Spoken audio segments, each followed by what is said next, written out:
नमस्कार, कविता स्वयंपाकघरमध्ये तुमचं स्वागत आहे। आज आपण बनवणार आहोत उपवासासाठी किंवा सणासुदीला स्वादिष्ट आणि पौष्टिक असा गोड पदार्थ। त्यासाठी मी 1 वाटी मोठी मकाने घेतलेले आहेत। मकाने या पद्धतीने असे हाताने बारीक करून घ्यायचे आहेत।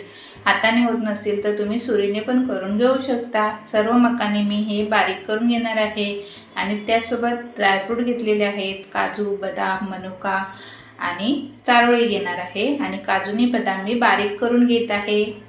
तुम्ही हा रेसिपी व्हिडिओ शेवटपर्यंत नक्की पहा आणि नवीन असाल तर सबस्क्राइब करा। आता खीर बनवायला घेऊया। त्यासाठी मी पॅनमध्ये 2 चमचे मोठे तूप टाकून घेतलेले आहे। तुपात मकाने 2 ते 3 मिनिटं मंद आचेवरती भाजून घ्यायचे आहेत।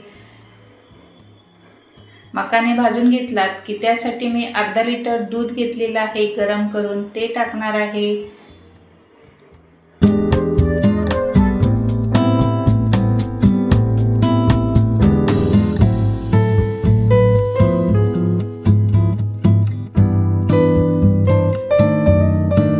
दूध टाकल्यावरती त्यामध्ये मी आता ड्रायफ्रूट टाकत आहे। चारोळी घेतली आहे, मनुका, काजू आणि बदाम बारीक करून घेतलेले आहेत ते टाकते। तुम्हाला जे ड्रायफ्रूट आवडतात ते तुम्ही वापरा। आणि 4 चमचे मी साखरेचा वापर करत आहे। तुम्हाला ज्या प्रमाणात गोड पाहिजे त्या प्रमाणात तुम्ही कमी जास्त साखर करू शकता। आणि वेलची पूड जराशी टाकते आणि ही 4 ते 5 मिनिटं व्यवस्थित अशी शिजवून घ्यायची आहे खीर।